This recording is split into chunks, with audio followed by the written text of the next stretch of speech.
اعوذ باللہ من الشیطان الرجیم بسم اللہ الرحمن الرحیم الحمد للہ کما ہوا احلو الحمد للہ رب العالمین الصلاة والسلام علی اشرف الانبیاء والمرسلین حبیبنا و حبیب الہ العالمین سیدنا الممجد بشیرنا المسدد المصطفى الامجد ابی القاسم محمد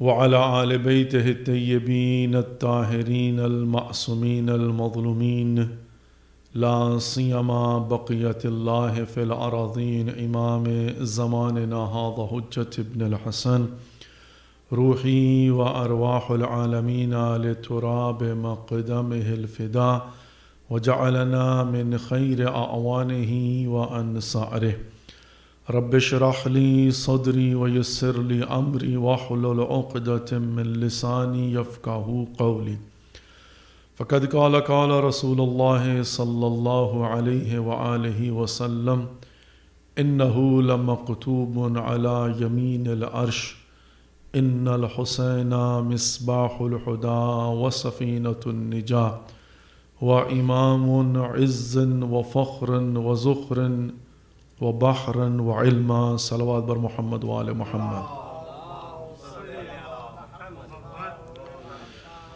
السلام علیکم ورحمۃ اللہ وبرکاتہ۔ سب سے پہلے تو آج کی مجلس کا آغاز دعائے سلامتی امام زمانہ عجل اللہ فرجہم الشریف کے ساتھ کرتے ہیں۔ بسم اللہ الرحمن الرحیم۔ اللہم کل ولیک الحجۃ ابن الحسن صلواتک علیہ وعلی آبائہ فی هذه الساعة وفی کل الساعة ولیا وحافظا وقائدا وناصرا ودلیلا وعینا حتی تسکنہ ارضک طوعا وتمتعہ فیہا طویلا برحمتک یا ارحم الراحمین آمین یا رب العالمین۔ صلوات بر محمد وآل محمد۔ دعا ہے کہ اللہ رب العزت ہماری اس قلیل سی عبادت کو اپنی بارگاہ میں ہدیۃ مقبول و منظور فرمائے۔ پروردگار ہماری دعاؤں کو مستجاب فرمائے۔ پروردگار ہماری حاجات کو پورا فرمائے، اور پروردگار ہم سب کی توفیقات خیر میں اضافہ فرمائے، اور پروردگار 12ویں امام حجت ابن الحسن العسکری علیہ السلام کے ظہور میں تعجیل فرمائے۔ ایک مرتبہ پھر بر محمد و آل محمد صلوات۔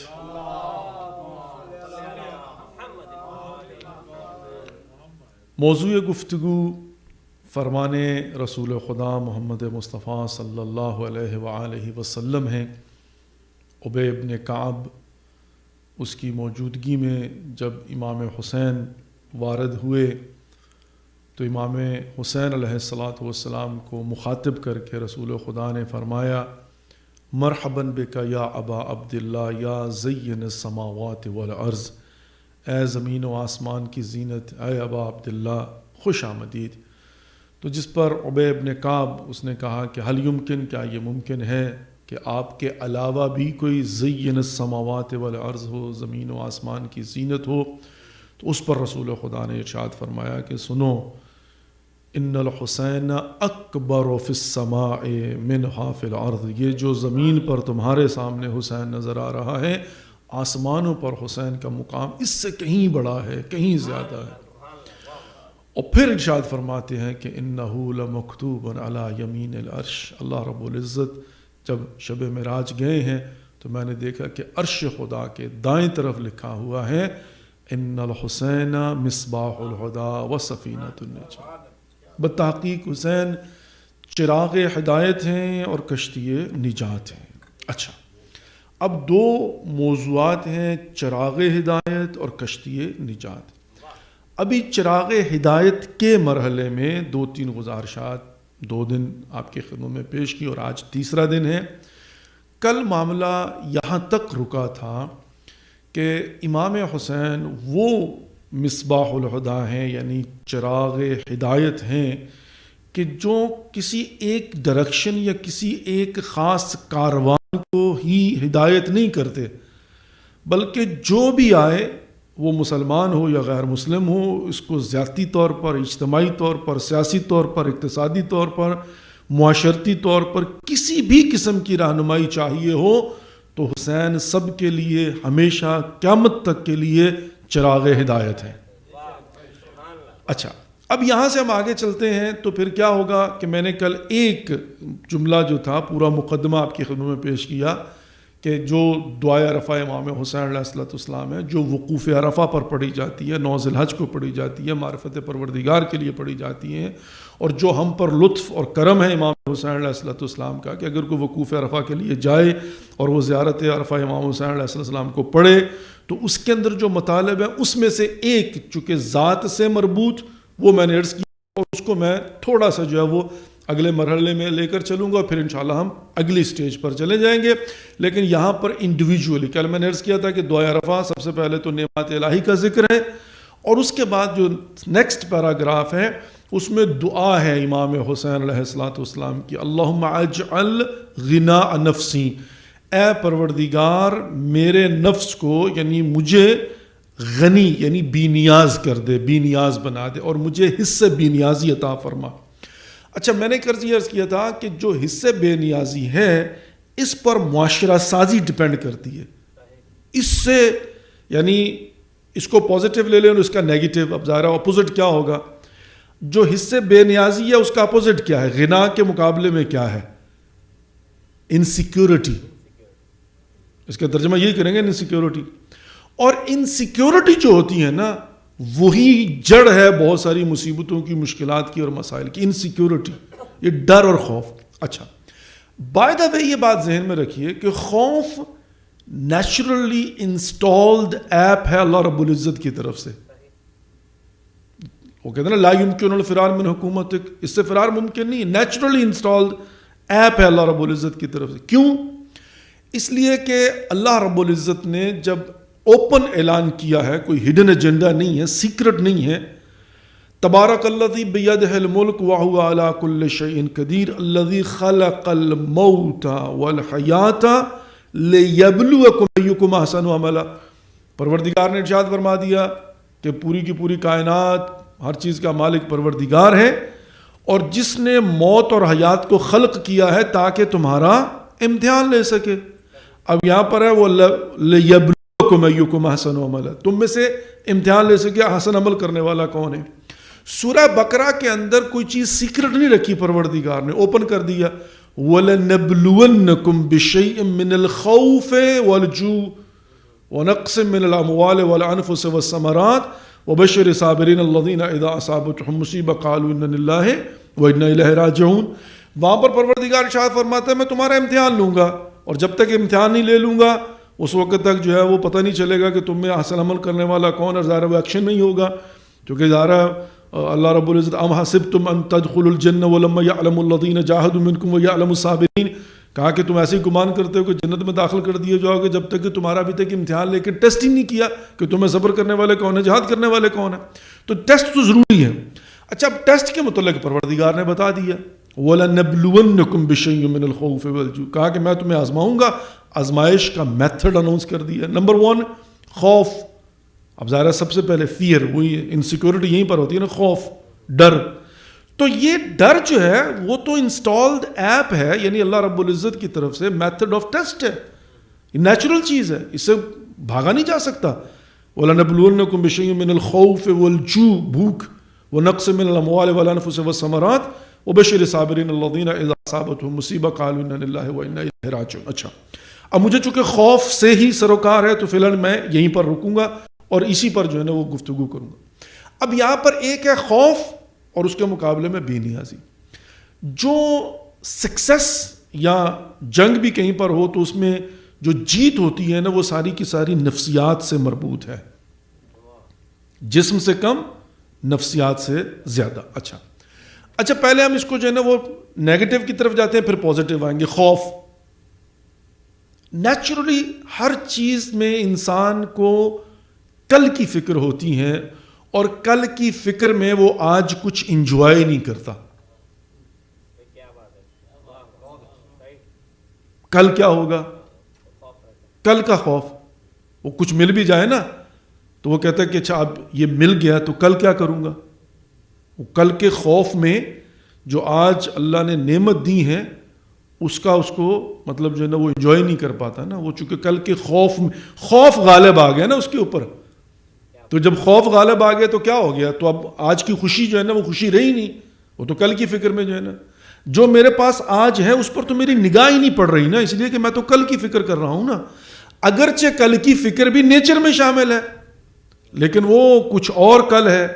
اللہ رب العزت نے قرآن پاک کے اندر یا ایھا الذین آمنوا اتقوا اللہ ولتنظر نفس ما قدمت لغد واتقوا اللہ ان اللہ خبیر بما تعملون. اے صاحبان ایمان تقوی اختیار کرو اور دیکھو کہ تم نے کل کے لیے کیا بھیجا ہے. لیکن یہ کون سی کل ہے؟ یہ وہ کل ہے کہ جس کے بعد کوئی اور کل نہیں ہوگی. ٹھیک ہے نا. تو فکر تو کل کی ہے لیکن کون سے کل کی فکر ہے؟ یہ آج والے کل کی فکر نہیں ہے کہ ٹمارو, نہیں کہا کہ اس کل کی فکر کرو جس کے بعد کوئی کل آنے والی نہیں ہے. تو یہ فکر جو ہے وہ بھی نیچرل ہے لیکن اب کتنی فکر ہو کہ انسان جو ہے وہ اسی خوف میں اور اسی کل کی فکر میں آج کی جو نعمات ہیں ان کو مطلب جو ہے نا وہ انجوائے ہی نہ کر پائے. اچھا اب یہ ہر چیزیں جو ہے نا انر کنیکٹ ہوتی ہیں. میں ان کو کنیکٹ کر دوں گا. وہ کہتے ہیں نا پزلز جو ہوتے ہیں نا بعض اوقات 1 2 3 تو بندہ پریشان ہوتا ہے کہ کہاں سے کہاں یہ کنیکٹ ہو جائیں گی چونکہ انٹرنلی یہ ساری کے سارے کنیکٹڈ ہے. پھر ایک پکچر بن جاتی ہے بڑی خوبصورت قسم کی نا. اچھا اب خوف کی بات ہو رہی ہے اور یہاں پر ظاہر ہے جو انسان کو نعمت ملتی ہے انسان کل کے خوف میں اس نعمت سے انجوائے نہیں کر پاتا. انجوائے نہیں کرتا تو اس کا مطلب آٹومیٹکلی یہ نکلتا ہے کہ وہ ناشکری کر جاتا ہے. اس لیے کہ آج جو ملا ہے اس پر تو شکر ادا ہی نہیں کرے گا. وہ تو کل کی فکر میں ہے, اس کو تو خوف ہے کل کیا ہوگا. تو کل کی فکر میں یہ آج جو نعمت اللہ نے دی ہے وہ انسان جو ہے نا ناشکری, جب ناشکری کرے گا تو وہ نعمتیں بھی ڈسکنٹینیو ہو جائیں گی. بھئی ایک مثال میں آپ کی خدمت میں عرض کرتا ہوں. میں بار بار یہ بات انفسائز کرتا ہوں کہ کوئی چیز نئی نہیں ہوتی لیکن صرف پیج سامنے لانے ہوتے ہیں تاکہ ریمائنڈر ہو جائے. امام جعفر صادق علیہ السلام کا واقعہ, وہ تشریف فرما تھے اور ایک سائل آتا ہے. اب یہ کل کی فکر میں اور وہ جو نعمات کو اگنور کیا جاتا ہے اور پھر کس طرح سے نعمتیں ڈسکنٹینیو ہوتی ہیں نا. خوف در حقیقت جو ہے انسیکیورٹی یہ احساس غنا کے مقابلے میں. اب وہ آتا ہے اور آ کر اس نے سوال کیا کہ کچھ عطا فرما دیجئے. تو امام انگور سامنے رکھ کر جو ہے نا وہ تناول فرما رہے تھے. تو امام نے ایک خوشہ انگوروں کا اٹھا کر اسے کہا یہ لو.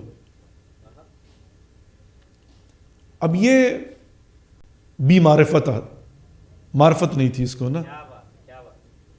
اس نے کیا کیا, کہا نہیں یہ نہیں چاہیے مجھے, اس سے میرا گزارا نہیں ہوگا, مجھے اس سے زیادہ چاہیے. اب دیکھیے میں جو بات عرض کر رہا ہوں وہ کیا ہے کہ جو مل رہا ہے اس کو وہ ریجیکٹ کر رہا ہے اگرچہ اس کی جینوئن ضرورت ہوگی, ابھی اس میں کوئی شک نہیں ہے. لیکن وہ خوف کی بات کر رہا ہوں نا کہ انسان کو جو مل رہا ہے وہ کہتا ہے یہ کیا ہے, مطلب اس کو تو اگنور کر دیے نا. وہ کسی کی, اب میں نام کیوں نہیں, میں نے مجھے کمپنی والوں نے پیسے تھوڑی دیے ہوئے کہ ان کی گاڑیوں کی میں یہاں پر بیٹھ کر ایڈورٹائزمنٹ کروں. لیکن آپ کی اپنی جو گاڑی ہے وہ اس کی بڑی گاڑی دیکھ کے نیا ماڈل دیکھ کے تو اب آپ کی نگاہ اس پر ہے. وش کیجئے کہ اللہ تعالیٰ اب آپ کو بھی وہ دے دے, لیکن اگر ٹو دیٹ ایکسٹینڈ ہو کہ اس کو دیکھ کر لگے یہ میرے پاس کیا, یہ ناشکری ہے. بھئی آپ اس کی دیکھ رہے ہیں تو یہ بڑا مشکل ہوتا ہے نا کہ اب آپ کہتے ہیں اچھا یہ کیا مطلب. بھئی کہو الحمدللہ رب العالمین. اسی لیے تو کہا نا کہ موٹر سائیکل والے کو چاہیے وہ سائیکل والے کو دیکھے تاکہ شکر ادا کرے. وہ دیکھو اس کے پاس سائیکل ہے, میرے پاس موٹر سائیکل ہے. یہ نفسیات ہے نا کہ انسان بیٹھ کر جو ہے نا وہ دوسروں کی دیکھ کر, اب یہ شخص اس کی ضرورت ہوگی لیکن اس نے کہا مولا یہ نہیں چاہیے مجھے نا. اچھا اب امام کون ہے؟ نمائندہ الہی ہیں. پروردگار کے مزاج کو کہاں سے ہم سیکھیں, کہاں سے سنیں؟ مزاج پروردگار کہاں سے؟ مظہر صفات پروردگار کا مطلب کیا ہے کہ جو اللہ کی صفات ہیں ان کا ظہور ان کے کردار میں ہے. یہی ہے نا مظہر صفات پروردگار, کہ اللہ کی صفات کے مظہر اظہار یہاں سے ہوتا ہے جو پروردگار کی صفات ہے. تو پریکٹیکلی در حقیقت امام جو ہے وہ اللہ رب العزت کے مزاج کا مظہر, اللہ کی صفات کا مظہر بن کے بیٹھے ہیں نا. تو امام صادق علیہ السلام فرماتے ہیں کہ جاؤ اللہ کریم بسم اللہ، مطلب اگر تمہیں یہ نہیں چاہیے بسم اللہ جاؤ. اب وہ چلا گیا تو ایک دوسرا شخص آیا، امام بھی وہیں پر تشریف فرما، انگور بھی وہیں پر بیٹھے اوپر رکھے ہوئے ہیں، اور وہیں پر اسی جگہ تھوڑی دیر کے بعد ایک اور سائل آ جاتا ہے. اب فرق محسوس کیجئے گا اس میں اور اس میں فرق کیا ہے اور نتیجہ کیا ہے. اب یہ آیا اور اس نے بھی آ کر وہی سوال کیا، مولا کچھ عطا فرما دیجئے. امام نے، عادل امام ہے نا، ڈبل کنیکٹ تو نہیں ہو سکتا نا. امام نے ویسے ہی ایک انگوروں کا خوشہ اٹھا کر کہا یہ لو.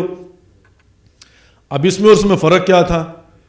اس نے نعمت الہی کو اور دینے والے ہاتھوں کو کم نہیں سمجھا. علیکم السلام. معرفت رکھتا ہے کہ دینے والے ہاتھ کون ہے بھائی، امام دے رہے ہیں. وہ کہتے ہیں رضوان من اللہ اکبر، یہاں سے تو تھوڑا سا بھی مل جائے تو بہت ہے، لیکن ناشکری تو یہی ہوتی ہے نا. اب اس نے جب لیا نا تو اس نے پہلی بات تو بڑا ادب سے ہاتھ دونوں آگے بڑھا، بسم اللہ مولا. مولا نے اس کے ہاتھوں پر انگوروں کا خوشہ رکھا، اس نے کہا الحمدللہ رب العالمین، اور ایک قدم آگے بڑھا. اب اس کا ایک قدم آگے بڑھنا اس بات کی دلیل ہے کہ وہ امام کی تقسیم اور عطا پر راضی ہے. جو دے دیا کافی ہے. اب جب ایک قدم آگے بڑھا تو امام کہتے ہیں رکو. روکا امام نے، وہ رکا. امام اپنے غلام سے کہتے ہیں کہ اندر جاؤ وہ صندوق اٹھا کر لاؤ. وہ صندوق آیا، امام نے اس میں جو کچھ تھا اٹھا کر اسے دے دیا. اس نے لیا اور لے کر کہا الحمدللہ، آگے بڑھنے لگا. پھر امام نے روکا، 7 مرتبہ امام نے روکا اور اندر سے صندوق منگاتے رہے، عطا کرتے رہے، منگاتے رہے، عطا کرتے رہے. اور آخر میں وہ کہتا ہے کہ مولا آپ بڑے کریم ہیں. امام فرماتے ہیں بس اگر تو الحمدللہ کہتا رہتا تو جو کچھ میرے پاس ہے سارے کا سارا اٹھا کر تمہیں دے دیتا.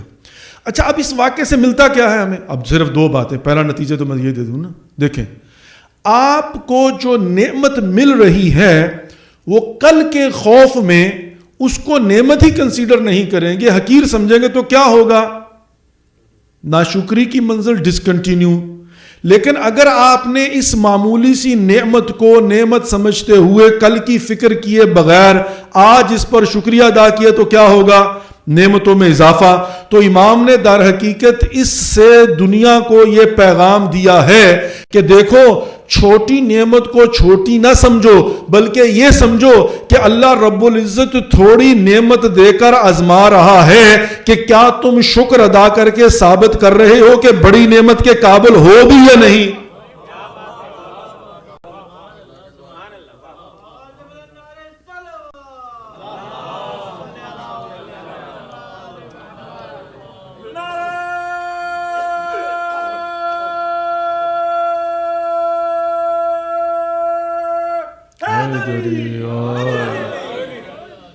اللہ رب العزت انگوروں کا خوشہ امام نے دے کر در حقیقت اس کو ٹیسٹ کیا ہے کہ کیا یہ بڑی نعمتوں کے قابل ہے یا نہیں ہے.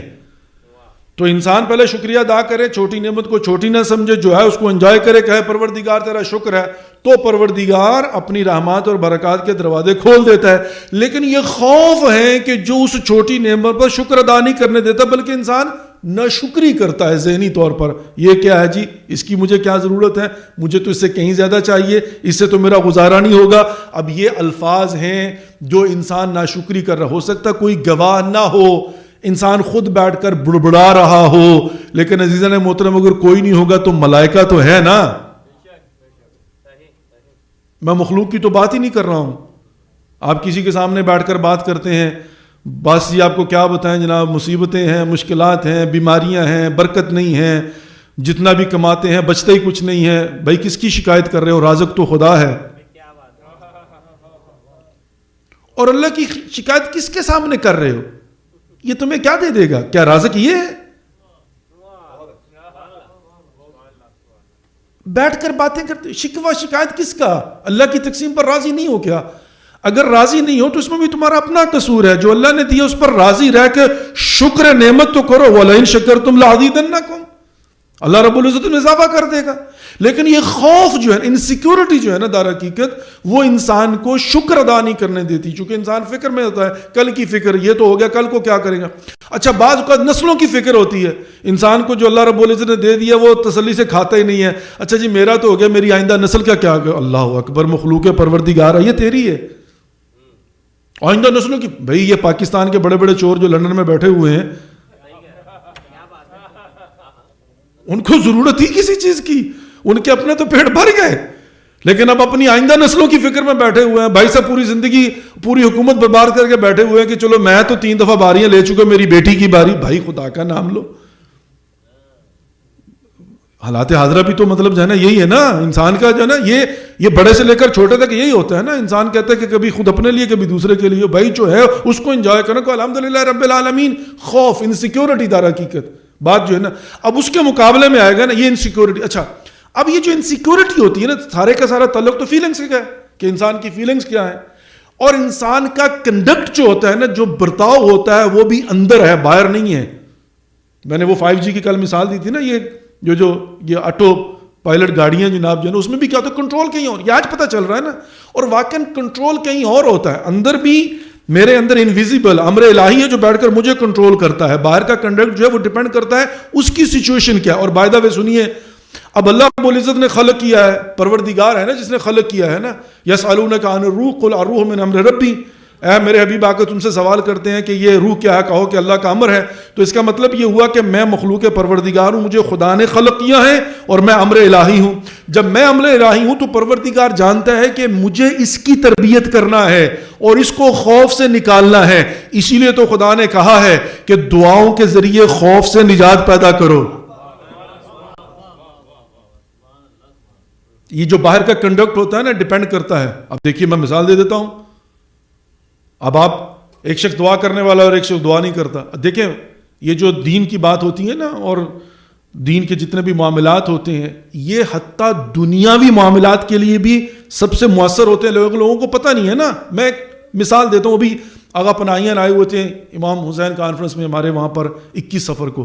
بڑا پیارا انہوں نے بڑا خوبصورت جملہ کہا، میں اس سے کنیکٹ کروں گا لیکن یہاں پر پہلے بتاتا چلوں. کہا کہ جب آپ آتے ہیں اور آپ چاہتے ہیں کہ امام حسین کو انٹروڈیوس کروائیں دنیا کے سامنے، ٹھیک ہے نا، انر جو فیلنگز ہیں ان کو بھی تو ظاہر کرو نا. ظاہر کو دیکھ کر ہو سکتا ہے بندہ کو ڈرتا ہو. بڑا خوبصورت جملہ ہے، اس کی تھوڑی سی تشریح کرتا ہوں جلدی سے. کہا کہ جو دنیا دیکھتی ہے وہ کیا ہے، جو دنیا دیکھتی ہے وہ کیا ہے؟ ماتم، سینہ پیٹ رہے ہیں، درد ہوتا ہے نا، ہوتا یا نہیں ہوتا؟ آپ سارے ماتمی بیٹھے ہوئے ہیں، کوئی انکار ہے کہ نہیں ہوتا؟ مجھے تو ہوتا ہے. نہیں پورا ہوتا ہے بھائی جان، تھوڑا تھوڑا نہیں، پورا ہوتا ہے. ایسے آپ وہ نہ کریں، پورا ہوتا ہے، بالکل ٹھیک ٹھاک ہوتا ہے. اب سینے پر ہاتھ ماریں جناب، کوئی آ کر مار کے دکھائے، درد ہوتا ہے بھائی. کون سا کہتے ہیں انسان ہے ہم، کوئی یہاں پر وہ کہتے ہیں وہ سینے کی شیلڈ تھوڑی لگائی ہوتی ہے کہ ہمارا ہاتھ اوپر چلتا ہے، ہمارے سینے پر ہاتھ لگتا ہے نا. تو جب سینے پر ہاتھ لگے گا درد تو ہوگا، یہ مانیے ہوتا ہے. اچھا 3 دن کے لیے پیدل چلتے ہیں تو کیا درد نہیں ہوتا؟ پاؤں میں چھالے پڑ جاتے ہیں، ٹانگیں نہیں ملتی ہیں ایک دوسرے کے ساتھ، جو ہے نا وہ یوں آخری تیسرے دن جو ہے نا بندے کی حالت عجیب ہوئی ہوتی ہے. چہرے کے اوپر جناب جو ہے نا گرد و غبار اور خاک اور تپش. بھائی مشکل ہے کام، مت سمجھیے کہ جناب جو ہے نا وہ درد نہیں ہوتا. پاؤں ہے درد ہوگا، ٹانگیں تو تھکیں گی، اور اسی لیے تو مزاج بھی کیا جاتا ہے، بلکہ پٹیاں باندھی ہوتی ہیں لوگوں نے، چھالے پڑ جاتے ہیں. تو اب ہر بندہ جو ہے نا وہ، اچھا ایک بات بتاتا ہوں، جو مشی ایک دفعہ کر کے آتا ہے وہ اگلے سال بے چین ہو کے تڑپ کے جاتا ہے. اب اصل مسئلہ کیا ہے نا، اصل میں بات تو یہی ہے نا. کوئی سوال کرے درد نہیں ہوتا ہے جی، چھالے نہیں پڑتے ہیں. انسان ہے بھائی، جن تھوڑی ہے. کوئی ہم نے لوہے کے بوٹ تھوڑی پہنے ہوئے ہیں کہ مطلب جو ہے آٹومیٹکلی اسکوٹر پر بیٹھ کے تھوڑی جا رہے ہیں. ہم پیدل چل کے جا رہے ہیں بھائی. نیچرلی پیدل چلو گے تو آپ کے جناب پاؤں میں چھالے بھی پڑیں گے، جو کہ ان ایون روڈ ہوتا ہے، وہاں پر وہ پتھر بھی پڑے ہوئے ہیں. وہ یہ تھوڑی کہ انہوں نے جناب جو ہے وہ آپ کو رولنگ کے لیے کروا دیا ہوا ہے. دنیا سے یہاں پر گاڑیاں چل رہی ہیں، وہاں پر لوگ پیدل چل رہے ہیں. تو وہ نیچرلی درد ہے، سینے پر ہاتھ مارو گے درد ہے، اس میں کوئی شک نہیں ہے. اب آپ نے امام حسین کو انٹروڈیوس کروانا ہے کسی غیر مسلم کے سامنے، ناٹ فار مسلمس. اور مسلمان بھی ظاہر ہے جو بیٹھے ہوئے ہیں، ممی ڈیڈی، بھائی کوئی بڑی بات نہیں ہے، لیکن ظاہر ہے جو بیٹھے ہوئے ہیں مطلب جو ہے نا وہ بیٹھ کر دیکھ رہے ہیں، وہ کہتے ہیں oh my gosh what is going on, what is this, oh my god, no I can't do that. okay man that's fine but you know let me explain to you. اب اس کو بچائیں گے کیسے، سمجھائیں گے اس کو؟ کہیں وہ کہ no I can't do that. بھی میرے اپنے بچے بھی مطلب ہو سکتا ہے یہی کہیں کہ بابا no I can't do that. تو اس کو سمجھانا کیسے، اس کو بتانا کیسے ہے کہ بھائی صاحب یہ سینے پر ہاتھ مارو تو درد ہوتی ہے، جب پیدل چلو گے تو پھر پاؤں میں چھالے بھی پڑ سکتے ہیں، لیکن دنیا کو یہی تو بتانا ہے، وہ کہتے ہیں نا ملتا ہے کیا نماز میں سجدے میں جا کے دیکھ، کہ میرے بھائی نیچرلی پاؤں میں چھالے بھی پڑتے ہیں، درد بھی ہوتا ہے، لیکن دنیا والوں بار بار اس لیے جاتے ہیں کہ اس درد کے باوجود جو حسین کی زیارت کی لذت ہے اس کو بڑھا دیتی ہے۔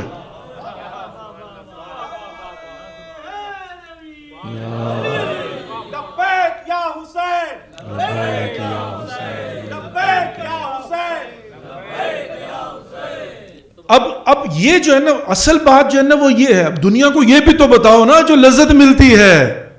اب اصل بات جو ہے نا یہ دنیا والوں آؤ اور اسے کہو کہ آ کر دیکھو گے تو پتہ چلے گا، درد ہوتا ہے لیکن وہ درد کا پتہ ہی نہیں چلتا۔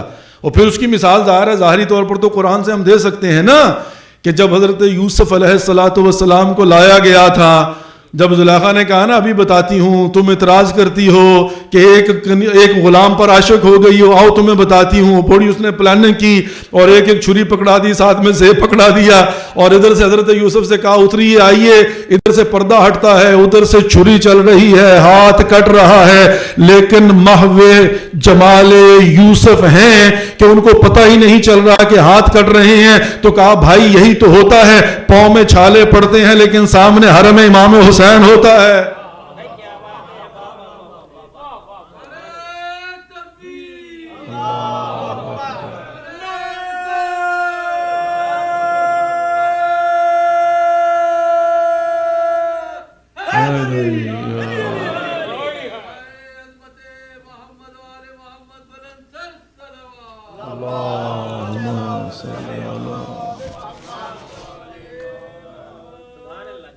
پتہ ہی نہیں چلتا، وہ لذت ہے، وہ لذت ہے۔ جب ماتم کرتے ہیں تو ماتم کو رو کر تو دیکھیے گا، پھر آپ کو پتہ چلے گا نا کہ درد اپنی جگہ پر، لیکن جو اس کو لذت محسوس ہو رہی ہے۔ اب دنیا والوں کو اگر بتائیں کہ دنیا والا آؤ تو صحیح، پھر پتہ چلے، اور یقین مانیں اگر دنیا کو یہ پتہ چل جائے ٹوٹ کر پڑیں، پھر ان کو پتہ چلے اچھا ہم تو ایسے جناب ادھر ادھر سکون کی تلاش میں، سکون تو یہاں ملتا ہے، اگرچہ کرب و بلا ہے، اس میں کوئی شک نہیں ہے، لیکن دنیا والے اسی لیے تو بار بار جاتے ہیں نا وہاں پر، روتے بھی ہیں لیکن عجیب سکون ہے۔ عجیب سکون کی حالت کیا ہے؟ اکثر میں نے لوگوں کو کہتے ہوئے سنا، وہ کہتے ہیں اگر کربلا آئے ہیں یاد کر کے آئے تھے کہ فلاں فلاں فلاں فلاں مشکلات کے لیے دعا کرنی ہے، لیکن کربلا ایسی سرزمین کرب و بلا ہے کہ مشکلات یاد ہی نہیں آ رہی، بھول جاتا، اتنا سکون اور اطمینان۔ کتنے لوگ ظاہر وہ کہتے ہیں کہ میں حرم میں گیا، پتہ نہیں کیا، کبھی زندگی میں ایسا نہیں ہوا، لیکن وہاں پر بیٹھا ہوا تو غنوت کی، وہ کہتے ہیں نا ڈیپ سلیپ، دل چاہ رہا تھا کہ سکون کے ساتھ سو جاؤں، سکون اتنا ہے، اطمینان اتنا ہے کہ وہ کرب و بلا ہے لیکن اس کے باوجود خوب۔ اب یہ سارے کا سارا کیا وہ اندر ہے نا، اس کو ظاہر کیجئے، دنیا کو بتائیے، دنیا کو سمجھائیے، دنیا والوں آؤ تو صحیح، ہم ایسے تھوڑی روتے ہیں، اس رونے میں بھی جو ہمیں لذت ملتی ہے اس کے لیے روتے ہیں نا، رونا تو ہے لیکن غم تو ہے، صرف ہمارا سر و سینہ پیٹنا نہیں ہے، لیکن اس کے اندر بھی جو لذت ہے، اور وہ کہاں سے حاصل ہوتی ہے؟ وہی دماغ کے اندر، دل کے اندر، وہ جو سکون اور اطمینان ہے وہ جو ملتا ہے اس کو سمجھائیے۔ اچھا اب اسی طریقے سے یہاں پر آ کر فرق کیا ہے دنیا والوں کے نزدیک؟ اب دنیا والے دیکھتے ہیں کہ بھئی یہ بھی اور وہ بھی ہے، انسیکیورٹی کی بات کر رہا ہوں، اور اس کے مقابلے میں وہ جو حصے بے نیازی ہے۔ اب دعا، اب دائرہ دعا سب سے بڑی بات ہے، ہمیں کہا گیا کہ بھئی دعا کیجئے، اللہ رب العزت نے بار بار انفسائز کیا دعا کیجئے، دعا صلاح المومن ہے، مومن کا ہتھیار دعا ہے۔ ملتا کیا ہے، فائدہ کیا ہوتا ہے؟ اب ظاہر یہاں پر آ کر پھر وہی بات ہے، ایک دعا کرتا ہے ایک دعا نہیں کرتا۔ کہتے ہیں دعا کیا ہے؟ اب جب آپ انسان زمین پر بیٹھتے ہیں تو پہلے اس کو سمجھا دیا جائے نا کہ ایک چیز آپ اوپر سے دیکھتے ہیں، ایک نیچے سے دیکھتے ہیں، صرف ڈائریکشن کا فرق ہوتا ہے۔ آپ یہاں پر بیٹھے ہوئے ہیں، آپ کے سامنے کوئی بلڈنگ کو پاکستان میں مثال دی جاتی ہے، اب ظاہر ہے کینیڈا میں چلے جائیں تو وہ جو سی این ٹاور ہے کینیڈا کا جناب جو ہے نا وہ بڑا اونچا ہے، اگر میں امامے کے ساتھ جاؤں گا یوں تو یہ پگڑی گر جائے گی نا، یہی کہتے ہیں نا مینار پاکستان میں کہتے تھے پاکستان کے اندر کہ یوں کر کے دیکھنا پڑتا پگڑی گر جاتی ہے۔ اچھا نیچے سے کھڑے ہو کر دیکھیں تو اتنی بلندی تک آپ کو جناب ایک بلڈنگ نظر آ رہی ہے، بڑی اونچی لمبی اونچی، آپ کی حس کیا ہوگی؟ حس کی بات کر رہا ہوں، حس سے بے نیازی ہے نا، آپ کی حس کیا ہوگی؟ واو! کسی نے آپ سے پوچھا کہ بھائی کہاں کھڑے ہو؟ میں ایک بہت بڑے ٹاور کے سامنے کھڑا ہوں، اونچا لمبا ٹاور ہے، اور آپ کیا ہیں؟ چھوٹے سے حقیر 6 فٹ کے 5 فٹ کے انسان، وہ بہت بڑا، اب چھوٹے سے، یہ حس ہے نا نیچے کھڑے ہو کر، چونکہ نیچے کھڑے ہیں تو آپ کو لگ رہا ہے یہ بہت بڑا ہے، اور آپ چھوٹے سے ہیں، آپ حصی طور پر اپنے آپ کو چھوٹا سمجھ رہے ہیں، ناتوان سمجھ رہے ہیں، کمزور سمجھ رہے ہیں اور اس کو ہیوج دیکھ رہے ہیں. لیکن اب اٹھیے ہیلی کاپٹر پر یا جہاز پر یا اس سے کسی بڑی بلڈنگ پر, پہاڑ کی چوٹی پر چڑھ جائیے, اس سے 50 گنا اوپر چلے جائیے. جب اوپر جائیں گے تو اب نیچے کھڑا ہوا انسان, غریب مسکین انسان آپ سے پوچھے کہ بھائی یہ آپ کو اتنی بڑی بلڈنگ نظر آ رہی ہے, وہ کہے گا کس کی بات کرتے, چھوٹی چھوٹی بلڈنگیں نظر آ رہی ہیں, ڈبیوں کی مانند نظر آ رہی ہیں. وہ کہے گا اتنی بڑی بلڈنگ نظر نہیں آ رہی. وہ کہے گا کون سی اتنی بڑی بلڈنگ, مجھے تو کچھ نظر نہیں آ رہا, چھوٹی چھوٹی جناب. آپ جہاز پر جب جاتے ہیں نا تو پورے کا پورا شہر جو ہے اتنا سا نظر آتا ہے, اور ڈبیوں کی طرح 12 منزلیں جناب, ٹاورز آپ کو نظر ایسے ہوتا ہے نا. بھائی یہ فرق کیا ہے, ڈائریکشن کا فرق ہے. یہ زمین پر بیٹھا ہوا ہے, وہ آسمانوں پر چلا گیا ہے. سمجھ آ گئی؟ اب دعا میں فرق کیا ہے اور جو دعا نہیں کرتا اس میں فرق کیا ہے. جو دعا کرتا ہے وہ جا نماز پر بیٹھ کر جب کہتے ہیں نا الہی و ربی, ہاتھوں کو بلند کیا, زبان سے نکلا الہی و ربی, اے میرے رب, اے میرے پروردگار. یہ زبان سے آپ نے ادا کیا, جسم آپ کا یہاں پر ہے اور سارا معاملہ تو روح کا ہے نا, جسم کا تھوڑی ہے. جسم تو یہیں بیٹھا رہے گا, مرنے کے بعد بھی قبر میں یہیں لیٹا ہوگا جہاں پر بھی دفنایا جائے گا.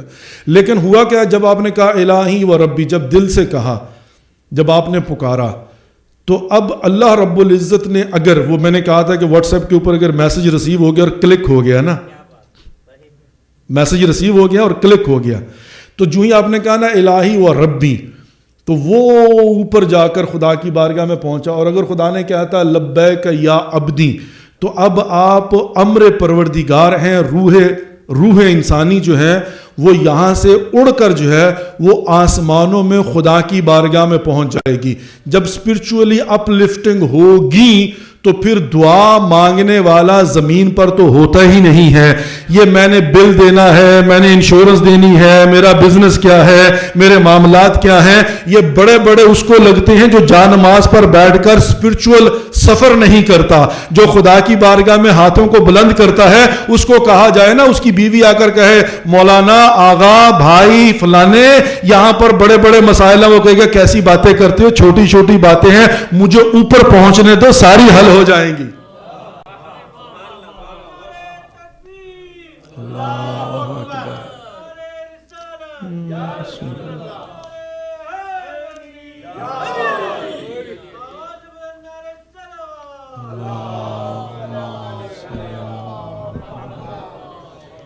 تو عزیزان محترم, یہاں پر در حقیقت جو دعا کے لیے ہاتھوں کو بلند کرتا ہے وہ اندرونی طور پر انسیکیورٹی سے نکل آتا ہے, سیکیور ہو جاتا ہے, اس کو خوف نہیں رہتا. وہ کہتے ہیں نا انسان کے اندر جو ہے عبادات یہی ہیں. بائی دا وے, عبادات کا فلسفہ کیا ہے کہ عبادات آپ کو سکھاتی یہ ہیں کہ خبردار گھبرانا نہیں ہے, ڈرنا نہیں ہے, اللہ پر توکل کرو. وَمَن يَتَوَکَّلْ عَلَى اللَّهِ فَهُوَ حَسْبُهُ. پروردگار نے بار بار قرآن میں آپ کو سمجھایا, بتایا کہ تم حضرت موسیٰ کا سا کنڈکٹ کر کے دیکھو, پھر تمہیں بچانا میرا کام ہے. ابراہیم کی طرح توکل کر کے دیکھو, آگ کو ٹھنڈا کرنا میرا کام ہے. صلوات بر محمد و آل محمد.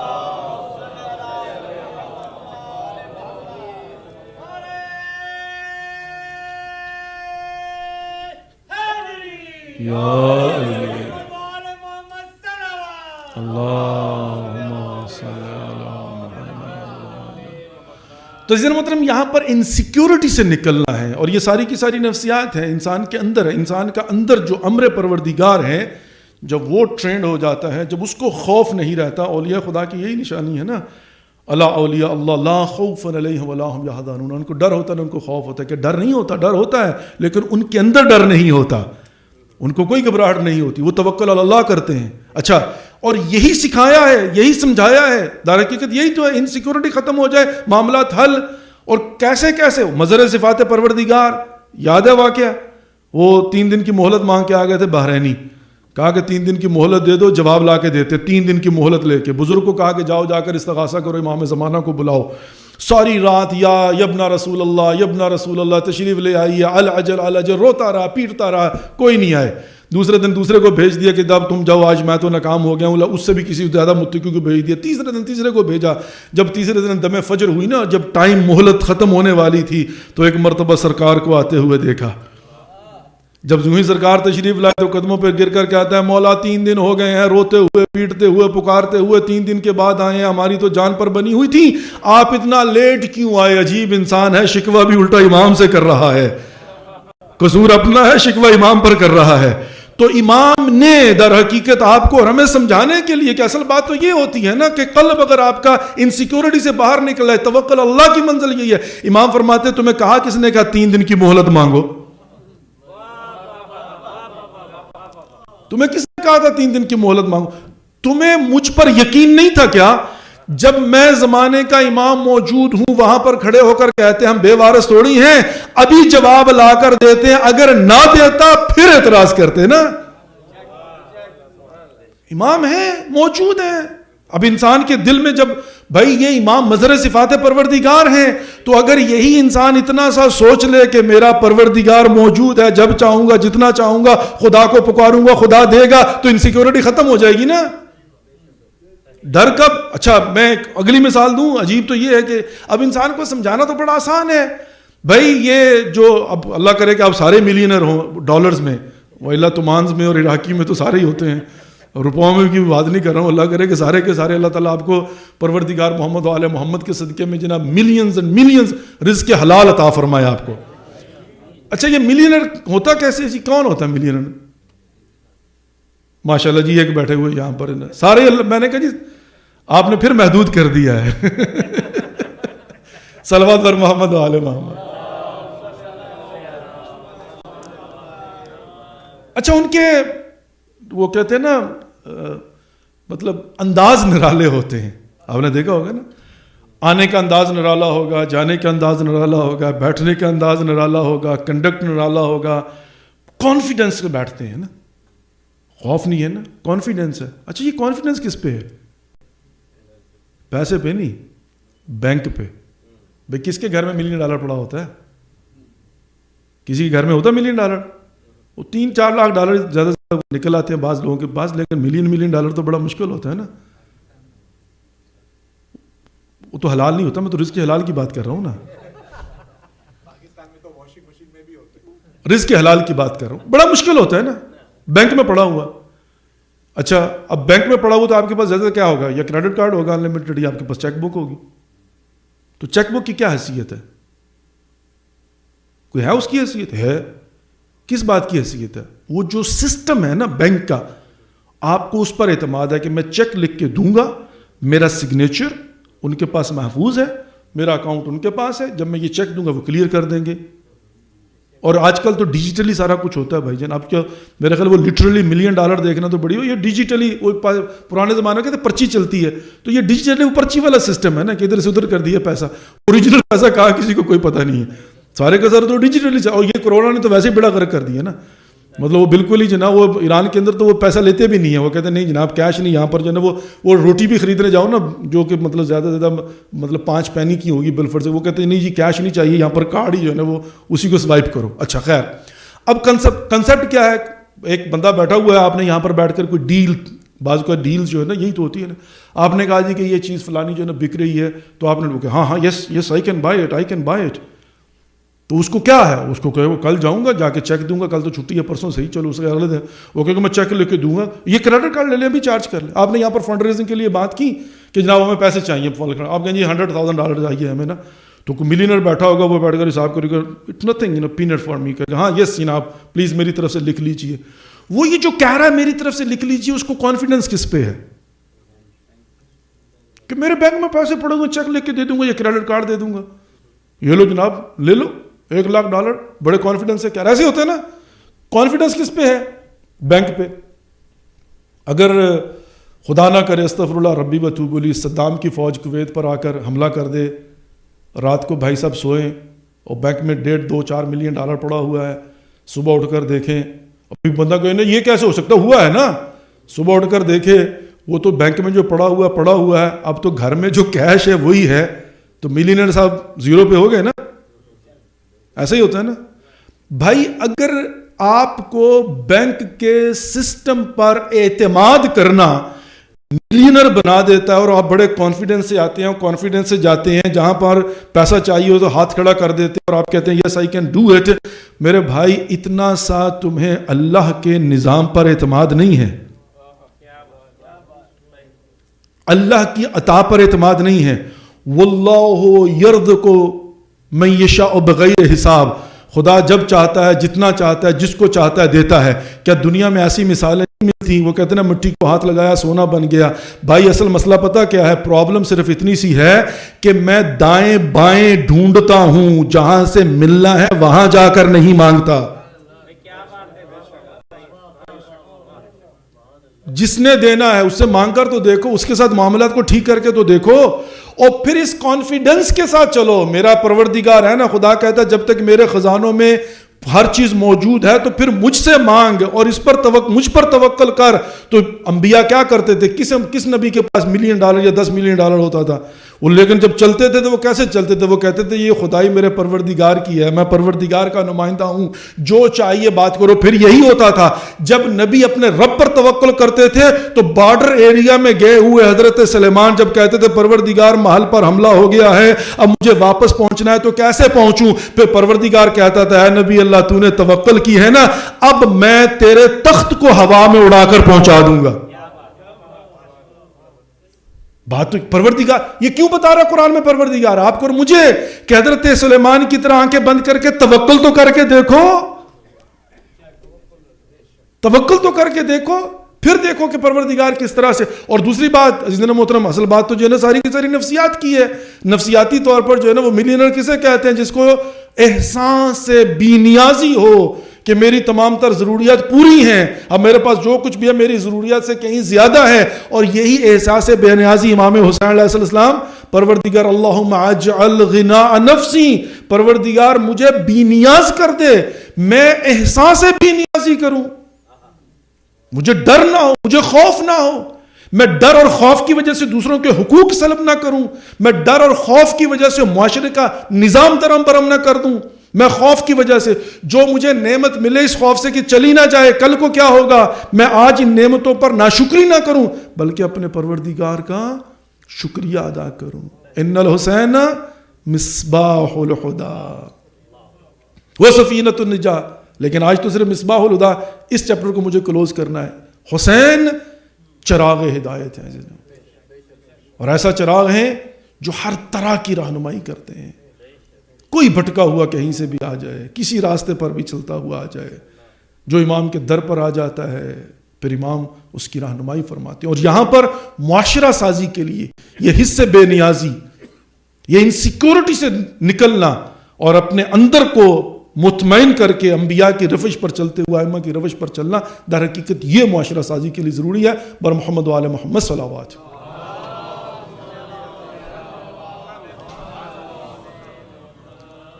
خوب عزیزان محترم، یہ مجالس عزا اور یہ ایام عزا در حقیقت یہ بھی ریمائنڈر کے لیے ہیں اور یہ بھی انسان کو کانفیڈنس مہیا کرتے ہیں. انسان بڑے اعتماد کے ساتھ آتا ہے اور بڑے یقین کے ساتھ کہ جب میں فرش عزا پر جا کر بیٹھوں گا تو میرے آنسوؤں کی قیمت شہزادی فاطمہ الزہرا عطا کریں گے. کانفیڈنس ہے نا.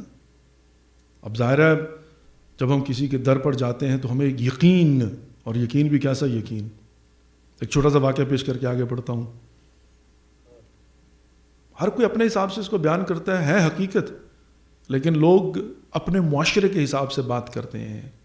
ہمارے پاکستان کے اندر جب یہ واقعہ بیان کیا جاتا ہے نا بڑا مغرورانہ اور متکبرانہ انداز ہوتا ہے، وچ از رانگ، غلط ہے، ایسا نہیں ہے. آپ نے واقعہ سنا ہوگا، ہمارے خطبہ پڑھتے ہیں کہ جب ایک شخص آیا رسول خدا کی خدمت میں، کہا یا رسول اللہ میری قسمت میں اولاد ہے، تو رسول خدا نے فرمایا نہیں ہے. وہ روتا ہوا باہر نکلا، امام حسین علیہ السلام کو دیکھا. امام نے پوچھا کہ کیا ہوا؟ کہا میں گیا تھا رسول خدا کی بارگاہ میں تو انہوں نے فرمایا کہ تیری قسمت میں اولاد نہیں ہے. تو امام حسین نے فرمایا کہ تجھے مانگنے کا طریقہ نہیں آیا، آؤ میں تمہیں لے کر دیتا ہوں. اور وہ آئے امام حسین علیہ السلام رسول خدا کی بارگاہ میں اور کہا کہ نانا اس کی قسمت میں اولاد نہیں ہے، میں ایک بیٹا دیتا ہوں، میں 2 بیٹے دیتا ہوں، میں 3 بڑا متکبرانہ اور مغرورانہ جملہ بیان کرتے ہیں جناب، میں عطا کرتا ہوں اور ساتھ پر جا کر جو ہے نا بس کر دیا ویلا 70-80 جانا چاہتا. اصل قصہ یہ نہیں ہے. میں کانفیڈنس کی بات کر رہا ہوں، بس اسی سے مربوط کرتا ہوں. اصل قصہ یہ نہیں ہے. لیکن جب آپ حسین کے در پر آتے ہیں تو ہاں خالی نہیں جاتے آپ، امام عطا فرماتے ہیں، اس میں کوئی شک نہیں ہے. یہاں وہ کہتے ہیں آدھا سچ ہے اور آدھا آگے جا کر جو ہے نا وہ خود اپنے مزاج کے مطابق اس کو بیان کیا جاتا ہے. لیکن حقیقت کیا ہے کہ واقعاً ایک شخص جو ہے نا وہ روتا ہوا آیا رسول خدا کی خدمت سے باہر. امام حسین کا بھی بچپنا ہے، کھیل رہے تھے گلی میں، تو کہا کیا ہوا، رحمت للعالمین کے در سے روتے ہوئے آ رہے ہو؟ کہا گیا تھا رسول خدا کی خدمت میں، جا کے پوچھا کہ میری قسمت میں اولاد ہے، کہا نہیں ہے۔ تو امام حسین فرماتے ہیں کہ اچھا، بڑی منطقی سی بات ہے، اگر تیری قسمت میں نہیں ہے تو رسول خدا نے تجھے بتا دیا، لیکن بات یہ ہے کہ جب تو رسول خدا کی بارگاہ میں گیا ہے، رحمت للعالمین ہے، تجھے چاہیے تھا جا کے کہتا کہ یا رسول اللہ اگر ہوتی تو گھر بیٹھے مل جاتی، آپ کی خدمت میں آیا ہوں، نہیں ہے تو دلوا دیجیے، یہی ہے نا۔ اب امام حسین علیہ السلام نے ایک عجیب کام کیا ہے، کہا چلو میرے ساتھ، یہ تاریخ ہے، کہا چلو میرے ساتھ۔ کہتے ہیں کہ تھوڑی دیر کے بعد شہزادی فاطمۃ الزہرا نے کہا کہ یا علی حسین نہیں مل رہے، کھیلنے باہر گئے تھے ابھی تک نہیں آئے۔ تو مولا کائنات کو فکر ہوئی، رسول خدا کو پتہ چلا، رسول خدا کو فکر ہوئی، اصحاب کو لے کر بچوں سے پوچھا کہ حسین کھیل رہا تھا یہاں کہاں گیا؟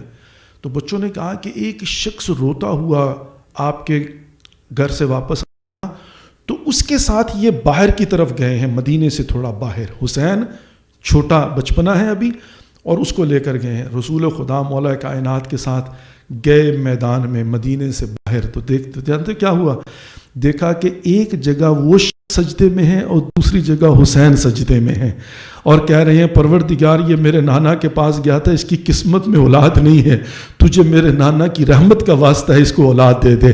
ادھر سے رسول خدا نے حسین کو دیکھا، ادھر سے جبرائیل آئے، یا رسول اللہ حسین سے کہیے اٹھ جائیے، خدا نے دعا قبول کر لی ہے۔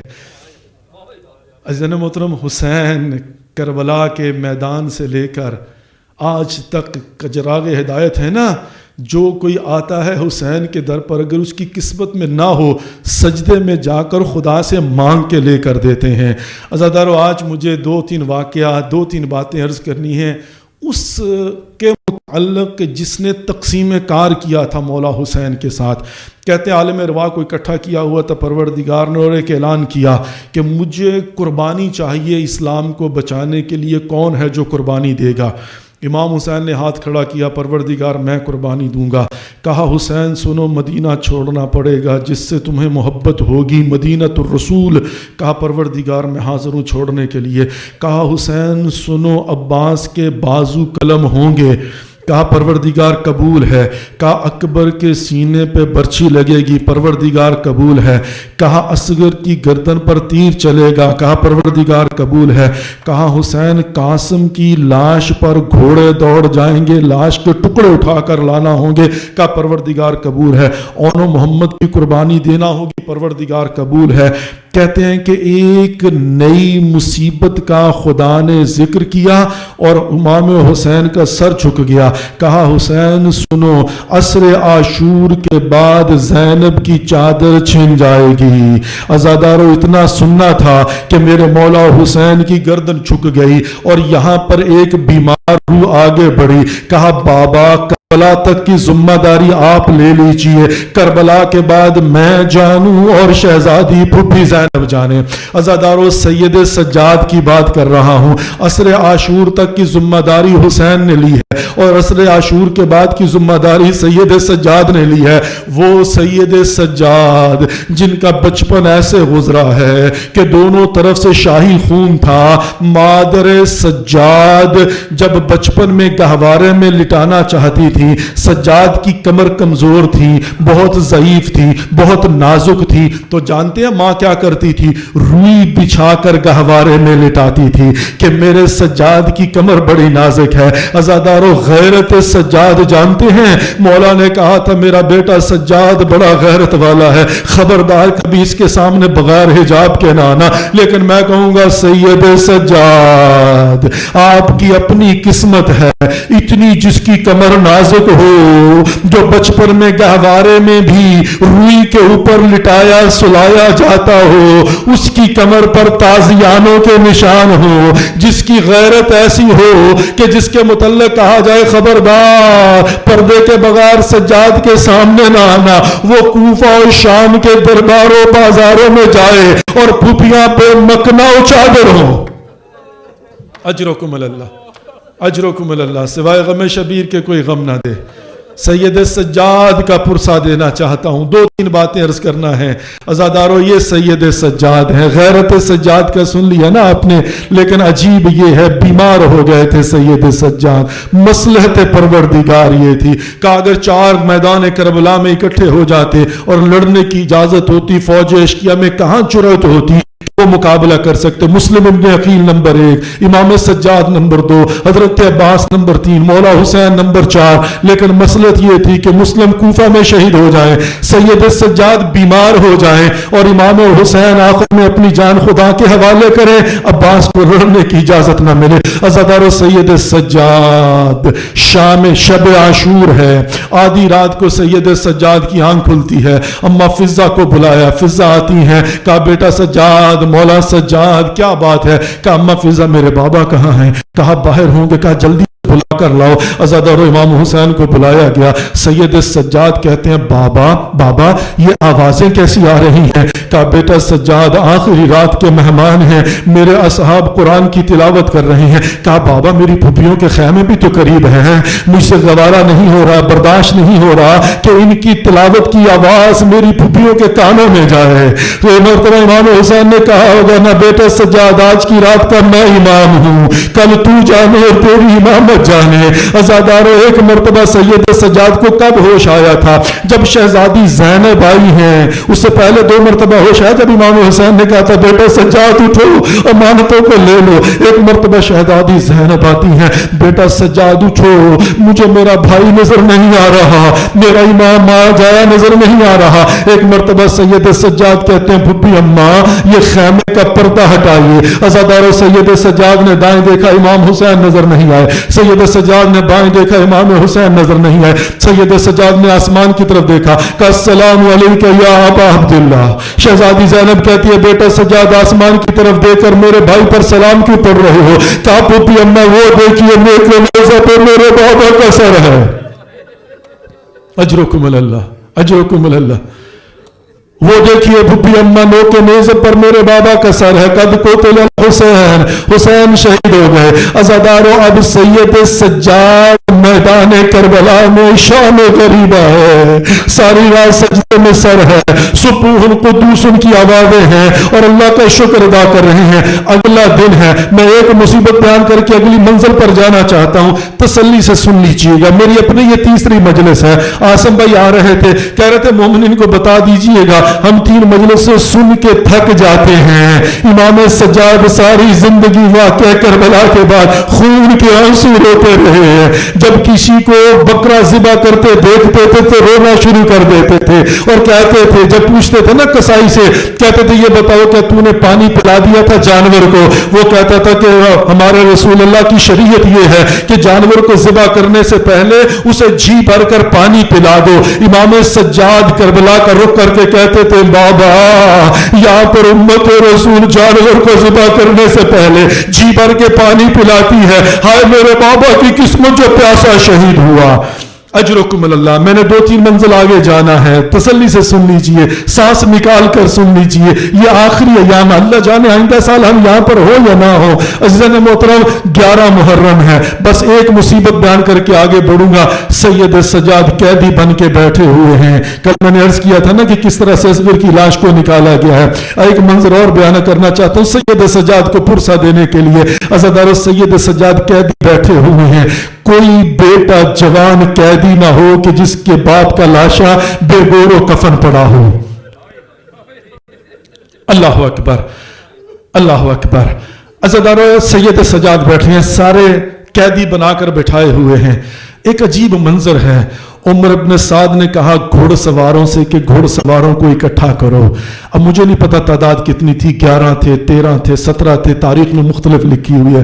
مجھ میں حوصلہ نہیں ہے کہ میں بیان کروں ان کے سن کیسے تھے, مجھ میں حوصلہ نہیں بیان کروں کہ وہ کس نسل کے تھے اور ان کے پاؤں کتنے بھاری تھے. مجھے نہیں پتا, میں بیان نہیں کر سکتا, لیکن اتنا پتا ہے کہ گھوڑ سواروں کو اکٹھا کیا ہے اور گھوڑ سوارے گھوڑوں پر بیٹھ کر تیار ہو گئے ہیں. ایک مرتبہ لاشوں کو اکٹھا کر کے لایا گیا ہے اور فیصلہ یہ ہوا تھا کہ ان سب گھوڑ سواروں نے مل کر ان لاشوں کی بے حرمتی کرنی ہے. عزادار سید سجاد نے عجیب منظر دیکھا. سب سے پہلے لاش پڑی تھی حبیب حبیب ابن مظاہر کی. ابھی حضرت حبیب ابن مظاہر کی لاش کی بے حرمتی کی باری آنی تھی کہ ایک مرتبہ حبیب کے قبیلے والے آ گئے, تلواریں نکال کر کہتے ہیں عمر سعد ہم نے خود مارا ہے اپنے قبیلے کے ایک سردار کو, لیکن دیکھو اس کی لاش کی بے حرمتی نہیں ہونے دیں گے, یہ لاش اٹھا دو وإلا یہاں تلواریں نکل جائیں گی. عمر ابن سعد ڈر گیا. عزادارو جلدی سے آگے بڑھتا ہوں. سید سجاد کی گردن جھکی ہوئی ہے اور وہ سن رہے ہیں کہ ایک ایک کر کے لاشوں کو اٹھایا جا رہا ہے. سید سجاد تھوڑی دیر بعد آنکھیں اٹھائیں. میدان کربلا کا عجیب منظر تھا. 11-13 گھوڑے ہیں اور صرف ایک لاش بچی ہے, فرزند زہرا کی لاش ہے. اب میں کیسے بتاؤں کہ ان سارے گھوڑوں نے جنہوں نے اتنی لاشوں کی بے حرمتی کرنا تھی, کتنی تسلی کے ساتھ ایک حسین کی لاش پر سارے گھوڑے دوڑا دیے.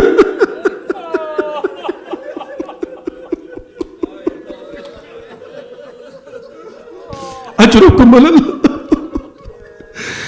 ایک لاش پر کتنے گھوڑے دوڑا دیے. عزادارو جاتے ہیں نا ہم لوگ خاک شفا کی بات کرتے ہیں. کسی بزرگ عالم دین سے کسی زائر نے پوچھا اگر اتنا بتا دیجئے کہ خاک شفا کی باؤنڈری کتنی ہے, کہاں تک ہم کہہ سکتے ہیں یہ خاک شفا ہے. اس لیے کہ جہاں جہاں خون حسین ہوگا خاک شفا ہے نا. انہوں نے زاروں قطار رونا شروع کیا. کہا ہے زائر ہے کاش تو نے یہ سوال نہ پوچھا ہوتا, میں تجھے کیسے بتاؤں کہ باؤنڈری کیا ہے. کہا مطلب کیا. کہا سنو 11 محرم کو جب 11-13 گھوڑوں نے حسین کی لاش کو پامال کرنا شروع کیا ہے تو گھوڑے کی سنوں کے نیچے حسین کی لاش کے ٹکڑے تھے. وہ جب گھوڑا توڑا کر لے جاتے تھے, جہاں تک گھوڑے توڑ کر گئے ہیں ساری سرزمین کربلا پر حسین کی لاش کے ٹکڑے پھیل گئے.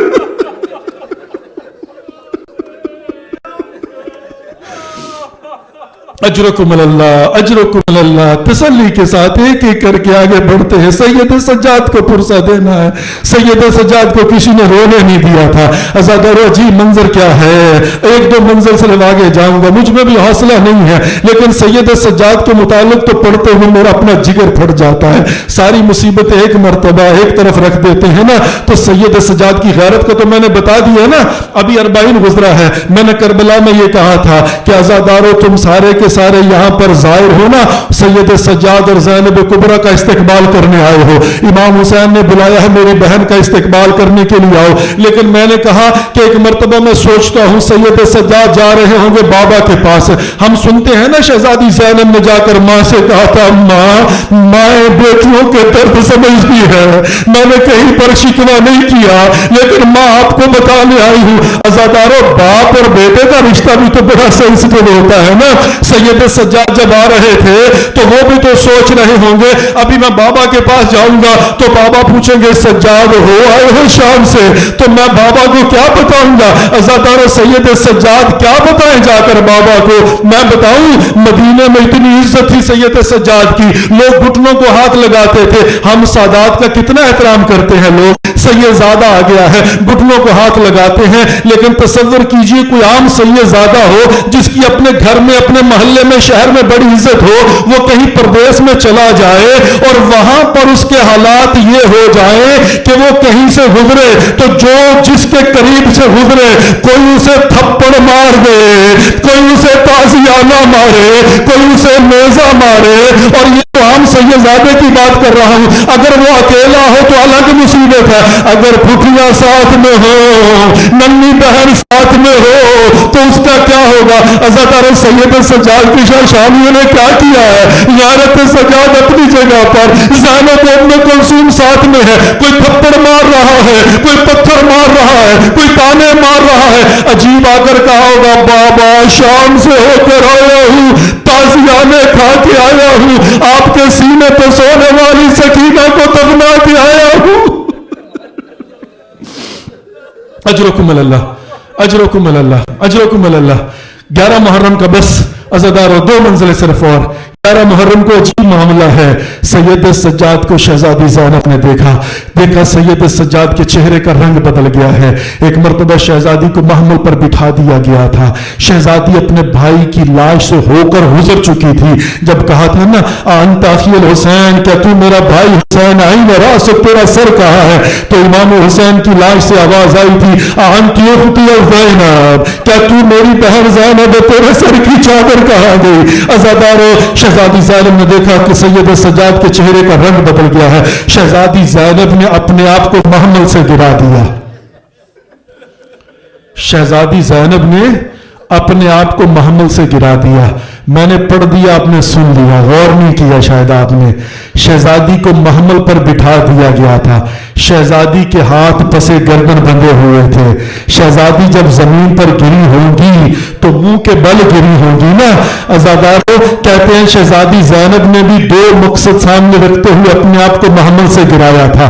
ایک تو شہزادی چاہتی تھی کہ سید سجاد کی انٹینشن ڈائیورٹ ہو جائے, کہیں سید سجاد کی روح پرواز نہ کر جائے, اور دوسرا شہزادی نے نہر فرات کا رخ کیا ہوگا اور کہا ہوگا بھائی عباس, تیری سب سے بڑی مصیبت تو یہی ہے, تیرے بازو قلم ہو گئے تھے جب تو گھوڑے سے زمین پر آیا ہے, تو منہ کے بل گرا ہے, لیکن بھائی عباس دیکھو, آج میں زینب بھی سرزمین کربلا پر گری ہوں, میرے ہاتھ پسے گردن بڑے ہیں, میں اس مصیبت میں تمہارے ساتھ شامل ہوں.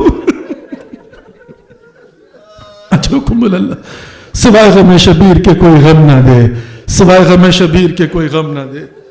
الا لعنت اللہ علی قوم الظالمین وسیعلم الذین ینقلبون ینقلبون. پروردگار تجھے واسطہ ہے سید سجاد کی مصیبتوں کا. سید سجاد نے ایک لمحہ ایسا بھی آیا تھا جب کہا تھا کاش میری ماں نے مجھے پیدا نہ کیا ہوتا. جانتے ہیں نا, جب سید سجاد دفنانے کے لیے آئے تھے کربلا میں تو کہا تھا بنی اسد والوں دور چلے جاؤ. شاگرد بھی تھے حضرت عباس کے. کہا بنی اسد والوں دور چلے جاؤ, مجھے اپنے چچا سے کچھ خاص بات کرنی ہے. کہتے ہیں کہ سید سجاد عباس کی قبر میں اترتے ہیں اور قدموں کی طرف بیٹھ کر کہتے ہیں چچا عباس, بتانے آیا ہوں آپ کے بعد پھوپھی زینب کی چادر چھین گئی تھی. لیکن عزادارو, بتاؤں کیسے چادر چھینی گئی تھی, بتاؤں کیسے چھینی گئی تھی. کہتے ہیں کہ شمر لعین آیا ہے نیزہ لہراتے ہوئے, اس نے آ کے شہزادی زینب کے سر سے نیزے سے چادر چھینی تھی, اور چادر کو چھین کے نیزے پر لہراتا ہوا گیا نہر فرات کے کنارے جہاں پر عباس کا لاشا پڑا تھا. اس نے چادر عباس کے لاشے پر پھینک کر کہا تھا عباس تو اسی چادر کا محافظ تھا, یہ دیکھ زینب کی چادر لے کے آیا ہوں. عزادارو پروردگار, کہا سید سجاد نے چچا سکینہ کو تماچے مارے گئے, چچا ہمارے خیموں کو آگ لگا دی گئی, چچا آپ تو قبر میں لیٹ گئے ہیں, کربلا میں شہید ہو گئے, چچا کوفہ و شام کے درباروں بازاروں میں لے جایا گیا, چچا ابن زیاد کے دربار میں پھوپھی زینب نے جا کر خطبہ دیا ہے. پروردگار تجھے سید سجاد کی مصیبتوں کا واسطہ ہے.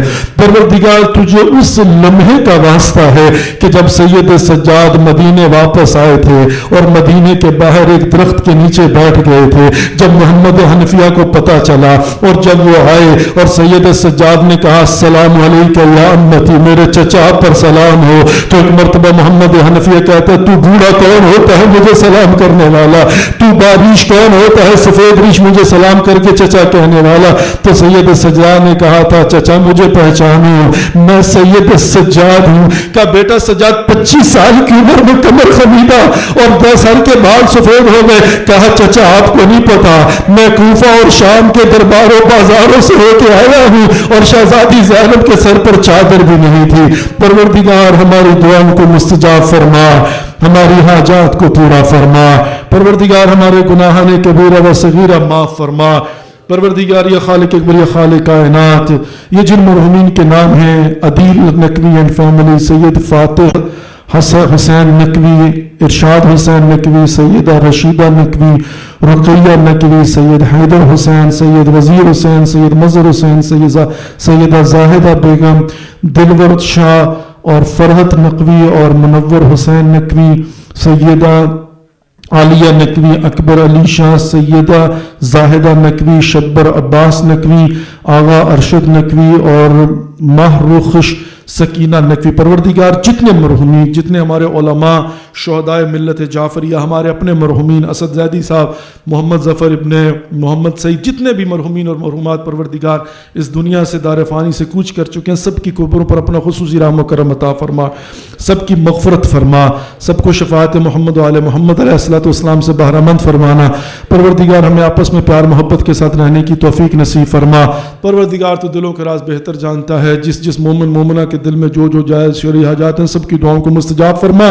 ہمارے 12ویں امام زمانہ علیہ السلام کا ظہور فرما، ہم سب کو ان کی زیارت سے مشرف فرما، کما حق و معرفت نصیب فرما۔